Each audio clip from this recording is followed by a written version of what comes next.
C'est bon. Alors, ce cours introductif sur le confort thermique se structure sur cinq parties. Donc, une petite partie, une introduction, c'est quoi le confort, de quoi on parle. Une deuxième partie, c'est les 5 éléments du confort. Après, on va voir le corps humain, on va s'attarder sur le corps humain pour voir comment il régule sa température. Ensuite, on va voir toutes les formules qui sont liées au confort et qui vont permettre de calculer deux paramètres qui vont définir si on est en confort ou pas. C'est le PMV et le PPD. Et ensuite, on va faire une petite application, peut-être sur la salle, là où on travaille, pour voir si justement on est en confort thermique ou pas. On commence justement par la petite introduction sur le confort. Et là, je vous ai trouvé la définition qui sort de la norme ISO 7730. Et dans la définition, on voit la récurrence de deux mots qui est satisfaction et environnement. Et en fait, le confort, c'est une manière de satisfaire la personne par rapport à son environnement. Et donc la diverses définitions, et là à chaque fois j'ai mis en rouge la récurrence de ces deux mots, satisfaction et environnement. Et là pareil, chez nos amis américains, il y a un regroupement d'ingénieurs qui s'intéressent à ce qui équivaut ici au CVC, donc l'ASHRAE, ça c'est très connu dans le monde du confort. Donc on va parler du standard ASHRAE, c'est comme un label, c'est comme le label HQE pour les maisons durables. Dans le confort thermique, il y a le standard ASHRAE. Et là, pareil, on retrouve les deux mots satisfaction et environnement. Et donc, quand on parle de confort, c'est justement au moment où on n'a pas de confort. Le confort, c'est défini en tant que non-inconfort. C'est quand on a froid ou quand on est trop chaud, c'est là où on se rend compte de l'importance du confort thermique. Alors, le paradoxe du concepteur du bâtiment, c'est à chaque fois on lui demande d'optimiser les conditions d'occupation des futurs occupants, sauf qu'à chaque fois il est limité par les économies d'énergie. Et donc pour l'aider, on a mis en place plusieurs procédés, que ce soit la RT 2012, des normes, la cible 7 du label HQE. Tout ça, c'est des targets pour assurer qu'il y aura un confort dans la maison qui est conçue. Et donc ici, c'est juste pour montrer que le confort thermique, c'est un point important qu'il faut prendre dès la conception. Donc si on le prend dès la conception, on arrive à justement avoir un bâtiment qui sera vivable, qui ne sera pas une épave et qui ne va pas trop consommer. Mais si on ne le prend pas en compte, après on peut aboutir à un bâtiment qui est énergivore. Il y a un exemple d'un projet de Jean Nouvel, qui est quand même un grand architecte qui a fait un projet social.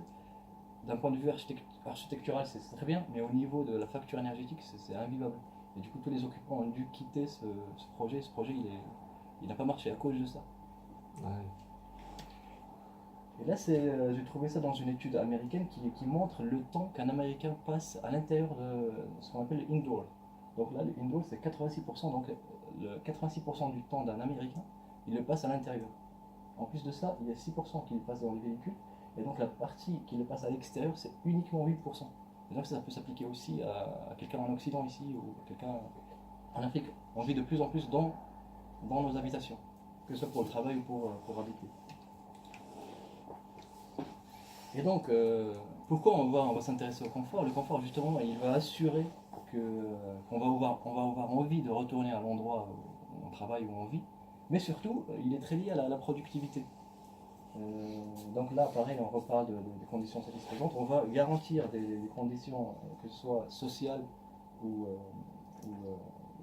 productives. Donc plus il fait bon, plus on sera productif et plus on sera amené à mieux communiquer entre nous.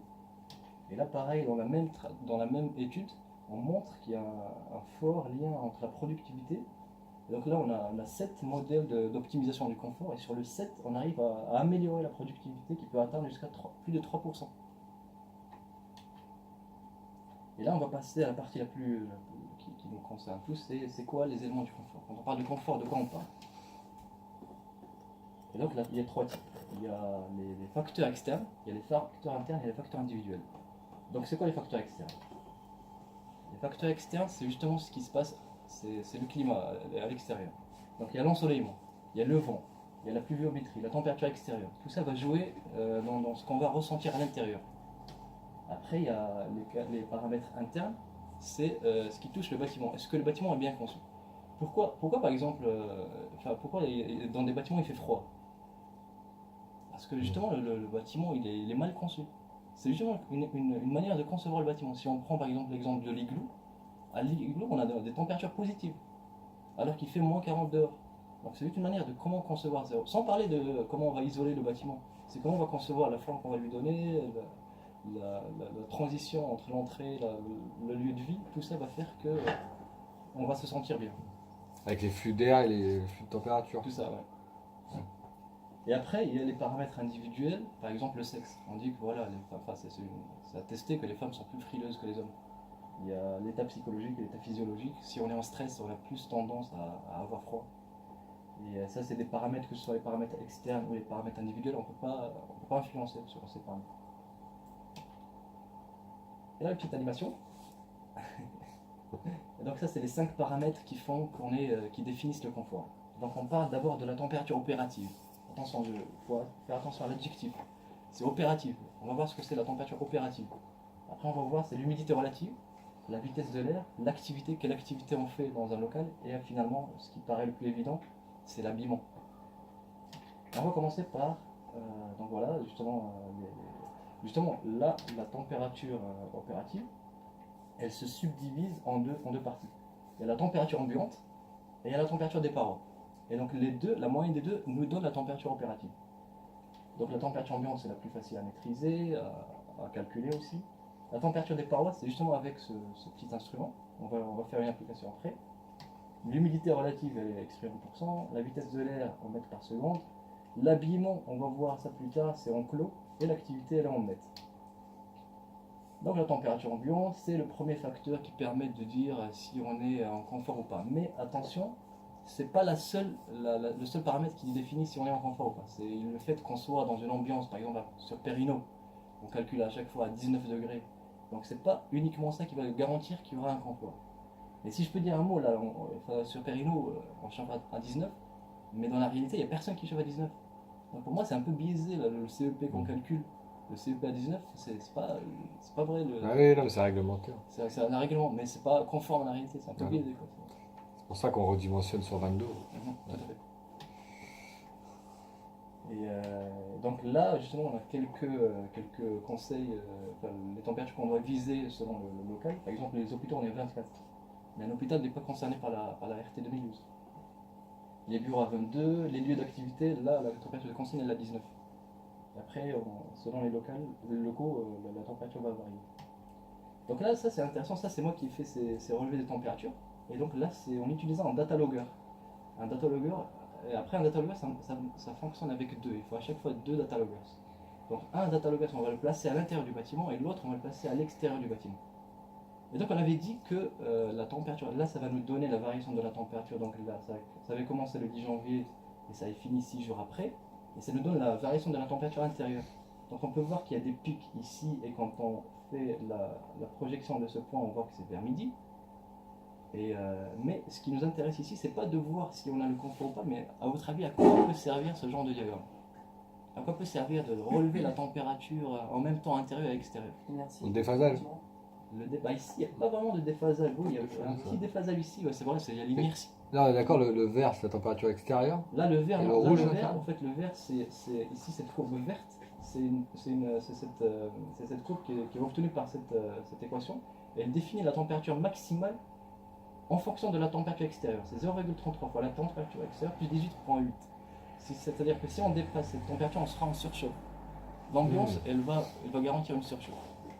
Non, mais c'est ici, là, c'est la bleue. La bleue, c'est la température extérieure et la rouge, c'est la température intérieure. Ah, là, d'accord.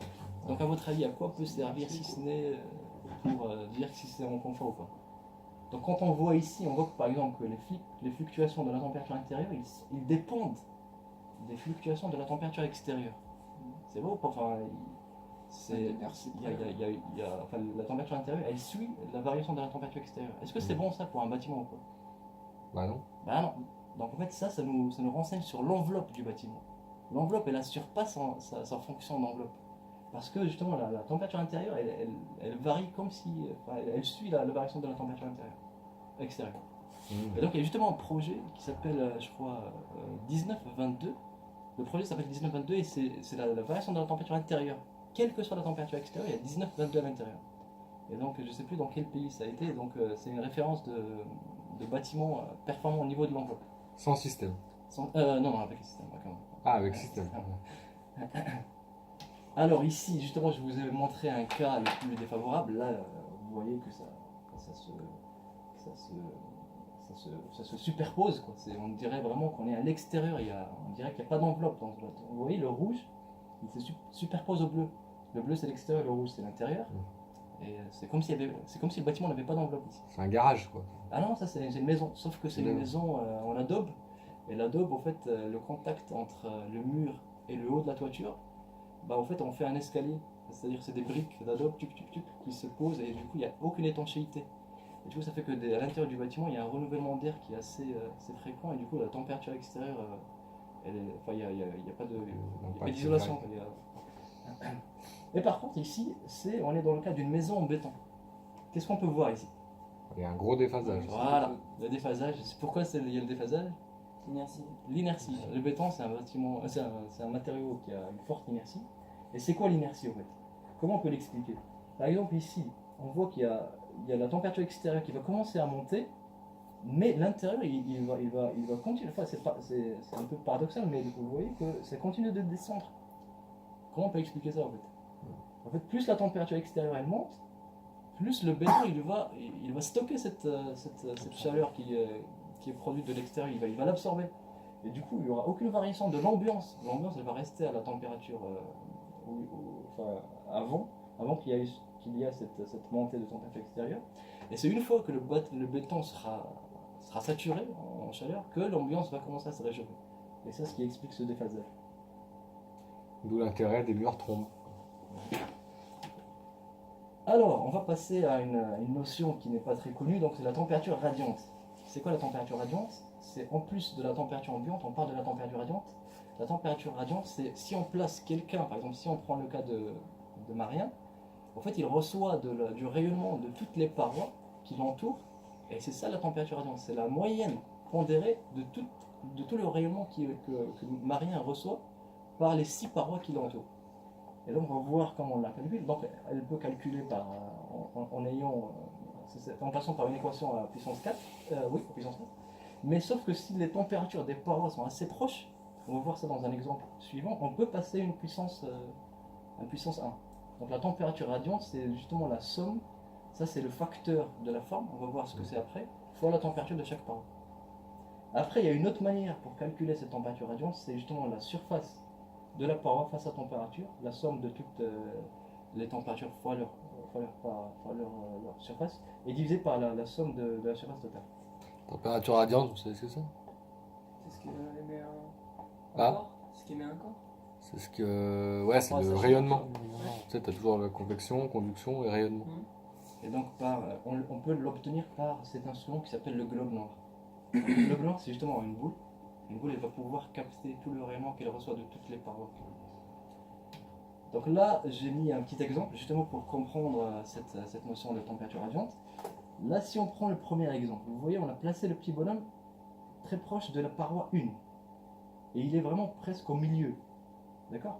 Et donc, quand on voit les facteurs formes, là, la paroi 1, elle a un facteur forme de 0,26. On va pas voir comment le calcul, c'est assez compliqué. Mais ce qui nous intéresse, c'est la variation du facteur forme entre l'exemple 1 et l'exemple 2. Qu'est-ce qu'on peut dire, par exemple, pour la paroi 1? Vous voyez qu'ici, on a 0,26. Mais quand on place le bonhomme, il y a deux choses qu'il faut dire. D'une, on l'a reculé, tu vois, il est plus assez proche, et d'autre part, on l'a mis carrément très proche de la paroi 4.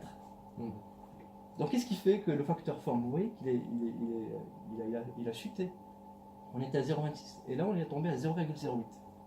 Il est moins en contact avec la Lune. Il n'est pas moins en contact, en fait, c'est juste que le rayonnement que le petit bonhomme va recevoir de cette surface, il est moindre quand il est là que quand il est là. On peut comprendre que toute cette partie, elle va rayonner, mais elle aura du mal à atteindre la personne. Vous voyez, parce que c'est juste une question de proximité. Alors que quand on était dans le premier cas, vous voyez déjà le petit bonhomme il était presque collé à la paroi, alors que là on l'a reculé. Et d'autre part, il est plus au milieu, il est carrément vers la gauche. Mais par contre, ce qu'on peut dire, c'est qu'on va se rapprocher de facteur 4, de la surface 4, et normalement le facteur de la surface 4 il va devoir augmenter. Est-ce que c'est le cas? Donc on était à 0,04 et on est passé à 0,23. C'est clair? Donc finalement, on obtient la température radiante, c'est justement ce qu'on a vu avant. Et donc la facteur forme, Ouais, le facteur forme, oui. c'est juste un ratio, quoi. Il n'y a pas d'unité. Non, il n'y a pas d'unité. C'est justement le facteur qu'on va Ok. falloir multiplier par la température. Et on va faire la moyenne de toutes La moyenne ces, de tout, d'accord, ok. de toutes ces températures. Et là, par exemple, vous voyez qu'on a une température radiante de 29,1. Et cette température de 29,1, on va mettre la somme avec la température de l'air ambiant qui est à 26. Et c'est la moyenne des deux qui va nous donner la température ressentie. Donc s'il fait 26 degrés, avec une température radiante de 29, bah, la température ressentie sera de 27. Vous voyez que c'est pas la température ambiante qui fait, qui fait la température La ressentie. somme des facteurs de forme, ça fait 1 là. Oui, tout à fait. Et là, un autre exemple, c'est juste pour dire que voilà, on a une température de l'air à 20 degrés. Si on a une température de paroi qui est assez chaude, qui est de 18, bah, la somme des deux, c'est 38. Divisé par 2, la température ressentie, elle sera de 18. Non, 20 plus 16. 20 plus 16, c'est 36. Par 2, ça donne 18. Et dans le cas d'une paroi froide qui a 12, 12 plus 20, ça fait 32. Et sur 2, ça nous donne 16. Et c'est ça ce qu'on appelle le phénomène de paroi froide. Si on est à proximité d'une paroi froide, bah, on aura tendance à sentir à ce que ça influe la température de l'air qui va chuter aussi. Et là, c'est juste un diagramme qui met en lien la température de l'air avec la température de la surface. Et là, par exemple, pour une température de l'air entre 20 et 24, ça c'est l'optimum, une température de l'air entre 20 et 24, pour une température de paroi entre 18 et 26. Là, on dit encore agréable, c'est-à-dire supportable. Après, on passe à une sensation de froid, une sensation de chaud.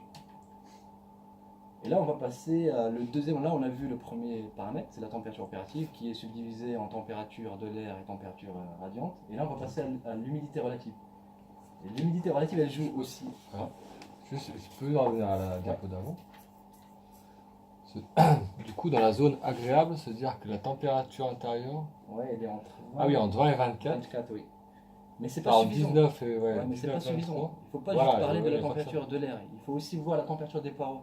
Les températures des parois aussi, elles doivent être à 18 ou à 28. Ça dépend. Et pourquoi pas au-delà de 28? Parce que si tu es à 30, du coup, tu n'aurais pas d'échange entre toi et les parois. Bah, c'est pas en fait, serait- c'est. Enfin, on est à 30 sur la température de paroi. Donc la température de paroi, elle va rayonner. C'est vrai qu'elle est à Ouais. 30, mais le rayonnement qu'on va recevoir, il va diminuer plus. En plus, c'est comme un feu. Ouais. Si on est proche d'un feu, on va ressentir plus la chaleur que si on est loin d'un feu. Donc c'est vrai que la température elle sera à 30, mais la température qu'elle va nous donner, elle va diminuer. D'accord, ok. Ouais. Donc Pardon. là, la température relative, je vais pas trop m'attarder, c'est juste pour dire que c'est aussi un facteur qui va influencer le confort. Et là, en fait, j'aime bien donner cet exemple, c'est-à-dire que quand il fait froid, et s'il fait humide, ça paraît paradoxal, mais pour améliorer le confort, ben, on va devoir refroidir. Pourquoi on va refroidir?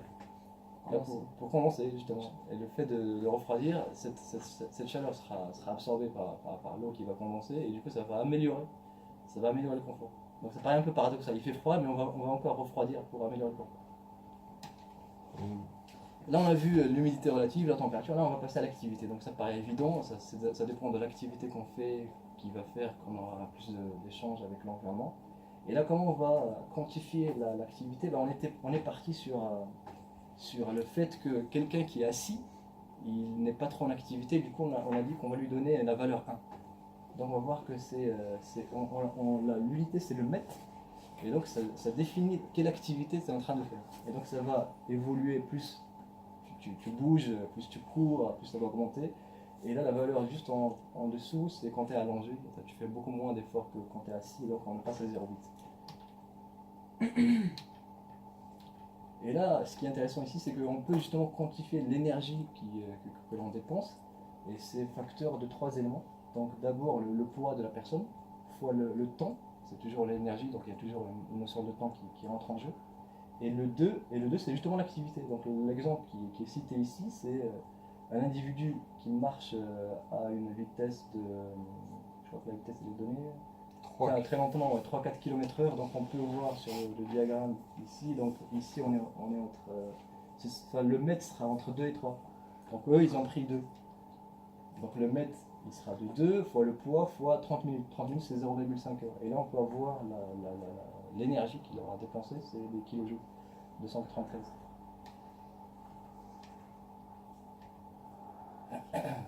Et là pareil, on a justement, on a attribué à chaque activité une valeur du mètre. Donc ça va du fait de dormir jusqu'au fait de la course à pied qui peut atteindre 18 mètres.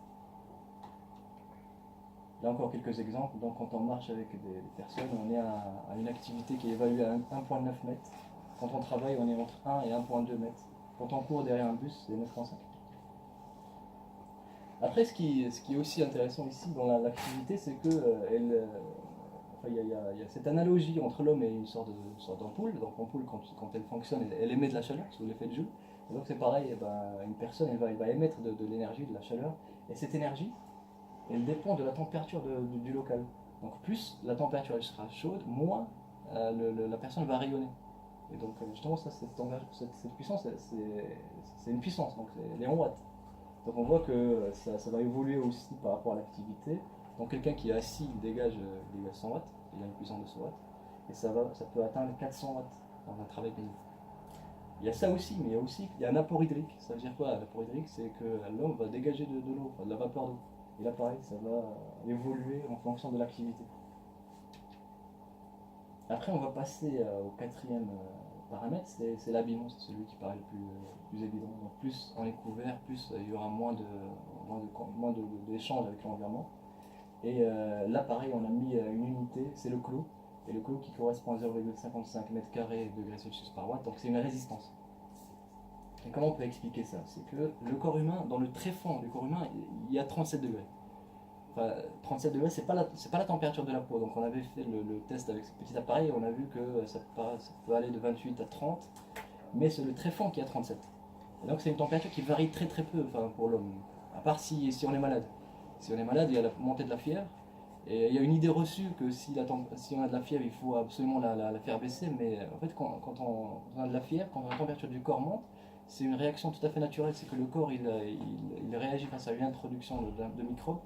Et c'est sa manière de les anéantir, c'est de faire monter la température.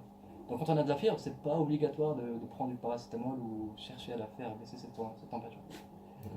Et donc je disais, c'est très rare où le corps humain varie, à part chez les femmes, je crois, dans la période d'ovulation.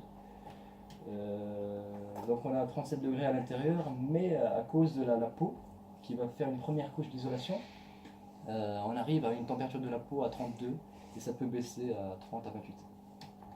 Il y a une deuxième couche d'isolation, c'est les vêtements. Et là, la température des vêtements, c'est le TCL. On va voir comment on peut calculer toutes ces notions. Mais en prenant une ambiance à 20 degrés, on aura toujours un flux qui va du corps humain vers l'environnement. Parce que le TCL, il sera toujours plus haut que 20 degrés. Un flux de chaleur se crée toujours quand on a un delta T.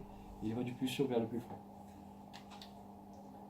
Et en fait, comment on a fait pour justement quantifier la résistance des vêtements? C'est qu'on a attribué un clos à chaque type de vêtement. Un slip, il a 0,03 clos. Un short, 0,06. Et ainsi, on peut faire... là, justement, comment on a attribué ces valeurs? C'est qu'on a dit qu'une personne qui va travailler en costume, chemise, cravate, on va lui attribuer un clos de 1. C'est-à-dire que la somme des vêtements qu'il a en lui, elle donne un clos. Et pareil, plus il est vêtu, plus ce clos va augmenter, moins il est vêtu, plus ce clos il aura tendance à diminuer. Donc là j'ai pris un exemple. Donc lui il a un t-shirt, une chemise, un pantalon, et donc on va chercher dans le tableau, dans la diapo précédente, l'équivalence de chaque clos et on peut avoir le total, 0,67 clos.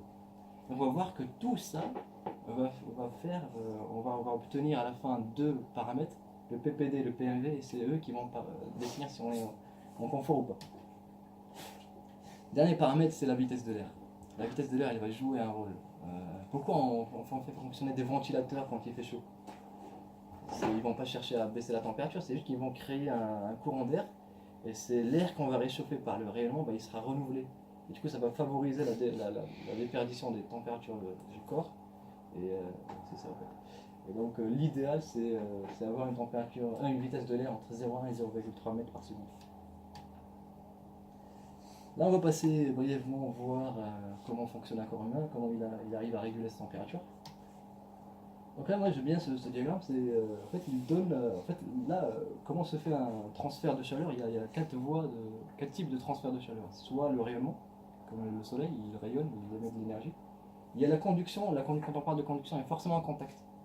Donc il y a de l'échange entre le corps humain et l'environnement par le contact, c'est-à-dire par nos pieds, si je pose la main sur la table, mais vous voyez que c'est très négligeable. On verra même quand on va faire le bilan thermique d'un corps humain, la conduction ne rentre pas en jeu, parce qu'elle est négligeable. Après on voit la convection. La convection c'est justement c'est comme le rayonnement, on va chauffer enfin, par des mouvements, par des vagues d'énergie, on va chauffer l'air, l'air va bouger, il va être remplacé, c'est la convection. Et après on arrive à l'évaporation, c'est pas très visible mais c'est l'évaporation. Et on peut voir qu'il y a un jeu qui va se faire entre ces quatre voies selon la température de l'air ambiant. Donc plus il va faire chaud, plus c'est la partie de l'évaporation qui prendra le dessus sur toutes les autres. Quand on est à 12, c'est plus le rayonnement. Vraiment, ça c'est radiation en anglais. Ah, c'est clair. Après, le corps humain va toujours chercher à protéger les organes les plus vitaux. Donc d'abord on a le cerveau, on a le cœur, on a les deux poumons, la respiration. Donc plus il va faire froid, plus le sang ne va pas atteindre toutes les parties du corps humain. Le sang il va venir chauffer parce que en fait, qu'est-ce qui fait le transfert de la chaleur? C'est le sang qui va faire que toutes les parties vont être réchauffées. Et donc s'il fait à 0 degré, on voit que le sang va circuler uniquement entre le cerveau et le cœur et les poumons pour garder cette partie la plus vitale. Mais par contre, s'il fait 35, on voit que le sang va circuler partout dans le corps humain et il va faire que on va créer de la déperdition. Mais comment ça marche tout ça? Comment ça marche? Là, c'est quand on voit en dessous de la peau, il y a deux, si je peux appeler ça, il y a deux cheminements. Il y a un cheminement ici qui est un peu une épaisseur de la surface, et il y a un deuxième cheminement où il y a un entrelac de vaisseaux sanguins. Et quand il fait chaud, non, ici on est dans le cas où il fait froid. Donc il faut réduire la perte de chaleur. Donc le sang ne va pas circuler dans cette partie-là. Cette partie-là va se rétracter, donc le diamètre va se réduire jusqu'à ce que tout le flux sanguin va passer dans la partie qui est la plus en profondeur et qui est la moins en contact avec l'extérieur. Pour garder sa chaleur. Pour garder sa chaleur. Mais s'il fait chaud, bah c'est l'inverse qui va se produire. Là, le vaisseau qui est là, son diamètre va se réduire jusqu'à ce qu'il devienne tout petit. Et du coup, tout le flux sanguin va plutôt passer dans la partie où il y a justement un entrelac de vaisseaux sanguins. Pourquoi? Parce qu'il faut favoriser la circulation du sang. Plus il y a de circulation, plus il y aura d'échanges thermiques. Et c'est aussi la partie qui est la plus proche de la peau, de l'extérieur. Du coup, il y aura plus de déperdition. Et là, la partie la plus chiante, si je peux dire, c'est les calculs. Mais pour l'humidité, là, on a vu la chaleur pour évacuer la chaleur. Ouais. Mais quand il fait chaud, tu as les Ouais, les pores et tu perds quand tu transpires. Donc voilà, on va pour tomber l'évaporation. dans ce diagramme. Donc quand il fait chaud, plus il va faire chaud. Donc si je prends 32 degrés, si je fais une orthogonale à cette température, on voit que la partie dédiée à l'évaporation elle est beaucoup plus importante que la partie que ce soit pour la convection ou pour la radiation, pour le rayonnement. Et donc l'échange thermique va se faire de plus en plus par l'évaporation. C'est-à-dire qu'on va produire plus d'apport hydrique. Il y aura de l'eau qui va venir se poser sur notre peau, sauf que la pellicule de l'eau elle est tellement plus lisse qu'elle va s'évaporer à 20 degrés par exemple. Et le changement de phase de la phase liquide à l'état vapeur, bah, ça consomme de l'énergie. C'est-à-dire que ça va pomper. Tu piques des calories à ton corps. Mais au niveau de la peau, parce qu'on en a vu le flanc sanguin, mais au niveau de la peau, comment on fait pour évacuer l'humidité? Ah bah, on crée de l'eau. L'eau, je parlais de 70% du corps humain, c'est de l'eau. Et donc, pour réguler sa température, il va se servir de cette réserve, c'est une sorte de réserve. Donc, on va l'extraire on va la pousser à l'extérieur du corps. Et donc, la peau, elle n'est pas étanche, elle est pleine de pores. Donc, c'est par les pores que. C'est les pores qui s'ouvrent et qui en dégagent. Plus la température est chaude, plus les pores vont. On a tous expérimenté un bain de vapeur. Pour ouvrir les pores, on se met dans de la vapeur d'eau et avec la chaleur, les pores vont s'ouvrir et l'eau, l'apport hydrique sera plus important. Et si on a une température négative, là, du coup, c'est que la tête qui est au niveau du sang. Là, pour le diapo après. Le diapo après, ouais. température négative, du coup, il n'y a Ah oui, que bah, le là, cerveau. en fait, on va tomber dans des cas un peu dangereux parce que vous voyez que le bas des pieds ou les mains, bah, il n'y a plus de sang qui circule. Ouais. Et donc on peut aboutir à une gélure, ce qu'on appelle une gélure. C'est-à-dire une partie du corps qui va geler. Parce qu'elle est plus, elle est plus. Ah oui, il n'y a plus de sang qui il y a circule. plus de sang qui circule. Ouais. C'est pour ça que quand il fait froid, c'est les mains qui sont les plus froides, les pieds aussi. Ouais. Et donc plus on va tendre vers des températures négatives, plus c'est le cerveau qui sera réchauffé, plus le sang va Et être, le reste, non. D'accord. être emmagasiné. Et donc la gélure, c'est très grave. Enfin, ça arrive aux alpinistes, à tous ceux qui font de... Ah oui. Voilà, donc on va survoler rapidement les formules, parce que... donc là, la première formule, c'est justement la convection, c'est le premier phénomène de transfert de chaleur. Donc, mais ça ressemble à MCP delta T. Donc là, justement, on a toujours à chaque fois une différence de température. Là, c'est la température TCL. CL, c'est cloth, c'est la température des vêtements moins la température ambiante, fois le HC, c'est justement un facteur qu'on vient calculer par cette formule. Et le FCL, pareil, là, on a comment le calculer. Donc c'est une partie complètement calculatoire. Là, pareil, on peut arriver à aussi calculer la... Oui. Là, du coup, là, ça c'est la formule juste pour calculer, du coup, la déperdition entre les vêtements et l'ambiance. Mais par convection. Que par la Que convection. par la convection. Parce qu'on va voir que le but, c'est de faire la somme de la convection, le rayonnement, l'évaporation, la respiration aussi. J'en ai pas, on va en parler après, mais l'échange thermique, c'est pas uniquement... Enfin, la régulation du corps humain, c'est pas uniquement par les échanges thermiques, mais aussi la respiration. C'est quand dans un bâtiment, on parle des pertes par transmission, mais aussi les pertes par ventilation. C'est à peu près la même chose. Donc, quand on aspire de l'eau, de l'air, cet air il va nous refroidir. Là, pareil, on peut calculer la température SK, skin, c'est la température de la peau. On calcule en le métabolisme. Et là, ouais, ici, il y a un point intéressant. Justement, on le verra dans la diapo suivante. Elle va faire intervenir la vitesse de l'air. Et on va voir, ici, enfin, je vais passer directement au tableau. C'est un tableau que je trouve intéressant. En fait, il te dit que la température ressentie au niveau du corps, elle dépend bien sûr de la température ambiante, mais aussi de la vitesse de l'air, la vitesse du vent. Et du coup, par exemple, moi je trouve que dans la météo, quand on nous dit demain il va faire, je sais pas si on prend le cas de... On va dire qu'à l'est, on nous dit qu'il fera demain moins 5. Moins 5. Mais on nous dit à aucun moment la vitesse du vent. Du coup, cette valeur, elle n'a aucun sens. Si on ne l'associe pas à la vitesse du vent, ça ne sert à rien du tout de dire que demain il va faire moins 5. Ils le font de plus en plus de dire aussi. La vitesse du vent? Non, la température ressentie. Ah ouais. J'ai vu le temps. Donc par exemple, si on prend le cas que demain il va faire moins 5, mais qu'on a une vitesse du vent qui est de 10 km/h, bah, la température ressentie elle est doublée, elle est presque doublée, moins 9. Oui. Et ce que je trouve aussi intéressant, c'est la première ligne. Elle est mise en gris parce que c'est une condition un peu utopique.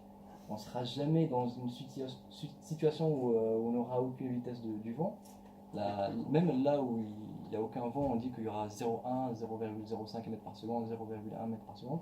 Mais si on dit qu'il n'y a aucune circulation du vent, avec une température de 5, bah, la température elle est de 16,2. Vous voyez pourquoi? Soleil. Non, Ah oui. c'est parce que t'as pas de. Mais t'évacues rien.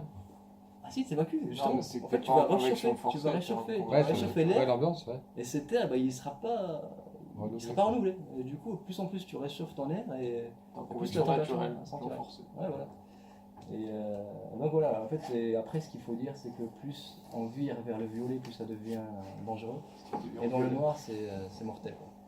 C'est-à-dire que s'il fait moins 25 avec une température, avec une vitesse de l'air à 55 km/h, bah, c'est un risque mortel. Après, on a vu la formule de la convection, là on va voir la formule du rayonnement.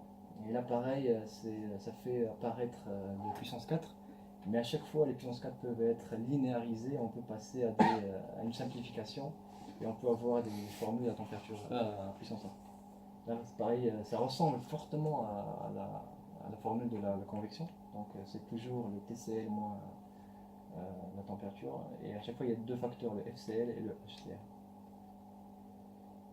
Après, ici, justement, on avait dit qu'il y avait les transferts thermiques, mais aussi la respiration qui va faire que le corps va réguler sa température. Et là, pareil, il y a la formule calculer le taux d'air qui permet de réguler cette température par respiration.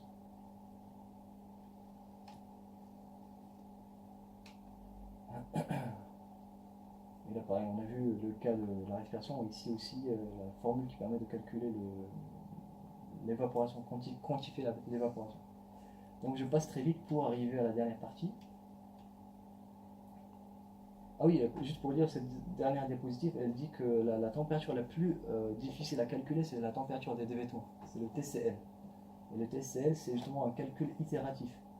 Et il faut prendre en compte la partie de convection, la partie du rayonnement. Et on arrive, c'est juste pour dire que c'est la température la plus, comment dire, qui n'est la moins sûre. Enfin, c'est juste un calcul itératif jusqu'à ce qu'on arrive à une précision qui est assez satisfaisante. Et c'est la température qui demande plus de calcul. Il y a tout un procédé itératif. Et voilà, on arrive à tout ça pour dire que on va arriver à deux paramètres qui vont nous dire si on est en confort ou pas. Donc le premier, c'est le PMV, c'est en anglais, c'est un savant, je crois, du Danemark qui a mis en place là. Et c'est le predicted mean vote, c'est le vote moyen que donnerait un occupant pour quantifier le confort thermique. Et donc c'est une échelle qui va de moins 3 à plus 3, donc on a 7 valeurs. Et donc s'il nous dit que voilà, moins 3, ça veut dire qu'il fait très froid. Moins 2, il fait frais, moins 1, légèrement frais. Et le but, c'est d'arriver à la neutralité, c'est d'avoir 0. C'est pour ça qu'on nous dit, le but, c'est que le PMV soit compris entre moins 0,5 et plus 0,5. Et là, pareil, le PMV est calculé par une combinaison de toutes les formules qu'on a vues. Donc là, c'est juste les conditions d'utilisation du PMV. On ne peut pas l'utiliser dans des cas extrêmes, dans des situations extrêmes. Donc ça, c'était le premier indicatif. Après, il y a le deuxième indicatif, c'est le PPD.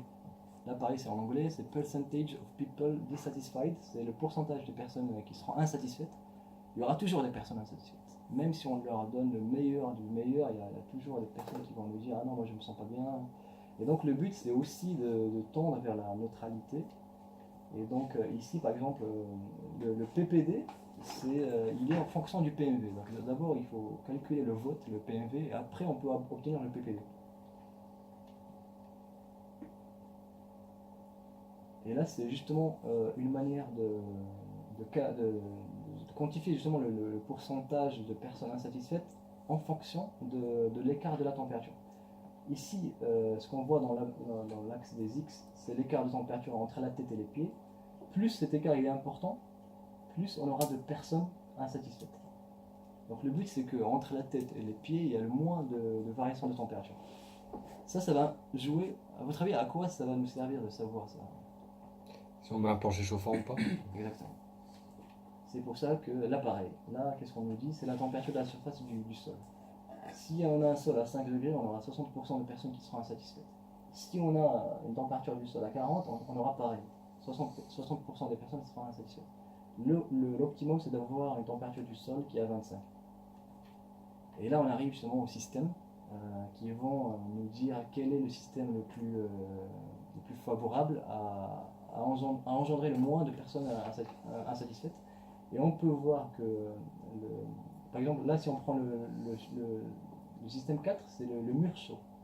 Le mur chaud, on va voir qu'il va engendrer à peu près 15% avec un delta T de 30. Donc là, les 15% de quoi? De personnes insatisfaites? Ça, c'est le PD, c'est les personnes insatisfaites. Donc l'idéal, c'est qu'on ait, non mais qu'on ait 7 degrés d'écart Oui. entre le mur et la température de la peau pour avoir 0 personne insatisfaite. Si on prend la ici. Oui. C'est ça? C'est l'idéal. C'est la neutralité. Non, ici, ça plus on monte vers le haut, plus les personnes seront insatisfaites.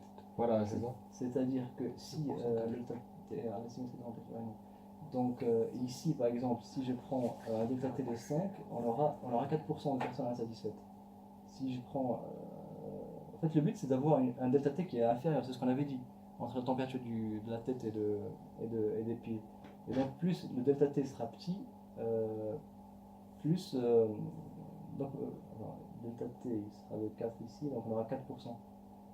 Et donc ici, c'est juste pour dire que le plafond chaud, le plafond froid, le chaud. Ici, c'est juste il quantifie le pourcentage de personnes qui seront insatisfaites par rapport au système choisi. Et du coup, là, le système le plus. C'est le plancher chauffant. C'est le D'accord. plancher. Parce que là, il n'y est pas du coup. Parce que là, ton delta T, c'est par rapport à ta température. Là, l'asymétrie de température de rayonnement. C'est la température de rayonnement ici. Oui, C'est-à-dire la la différence surface, entre ta la temp- surface qui va rayonner Ouais. et qui va faire. Oui, c'est que- la différence entre cette surface et ta température ambiante. À toi. À toi. Ouais. Ouais. Voilà. Là, pour finir ce petit cours introductif, on va faire une petite application. Eh ouais. Et donc, Est-ce que, pour donner un cas concret là sur le PMB, Ouais, c'est ce qu'on va voir. Ah voilà, c'est ce qu'on va d'accord. voir. Alors, en fait, on avait parlé au départ de HRAE. C'est un regroupement d'ingénieurs qui ont mis en place un standard HRAE. Et ils ont mis aussi un outil qui permet de le calculer. Donc, c'est un outil qui est gratuit, qui est sur Internet. Il suffit de venir mettre ici CBE. Thermal Compact. Voilà. Et c'est le premier. Et là, on nous donne justement un diagramme psychrométrique ou le diagramme de l'air. Et il nous demande de renseigner tous les paramètres qu'on a vus ensemble. Donc, si vous vous rappelez, on avait dit qu'il y avait 5 éléments qu'il faut renseigner. Le premier élément, c'est la température opérative, mais on a dit que la température opérative, ça c'est une subdivision de 2. La température de l'air et la température radiante. Vous vous rappelez comment on peut calculer la température radiante? Donc avec cet outil-là, je vais prendre la température de chaque surface. Donc chaque bâtiment il a 6 surfaces qui entourent l'occupant. Donc je prends la première température ici. Elle est 23.1. Je vais la noter quelque part. Je vais prendre la suivante. Pareil, 23.1. Ici, tuc. Là le plafond, le plancher aussi. Là, les fenêtres aussi, c'est important. Et après je vais faire, si vous vous rappelez, je vais appliquer cette formule-là. Ça, on peut aussi le faire. Ça nous donne un calcul plus précis, mais calculer le facteur de forme, il est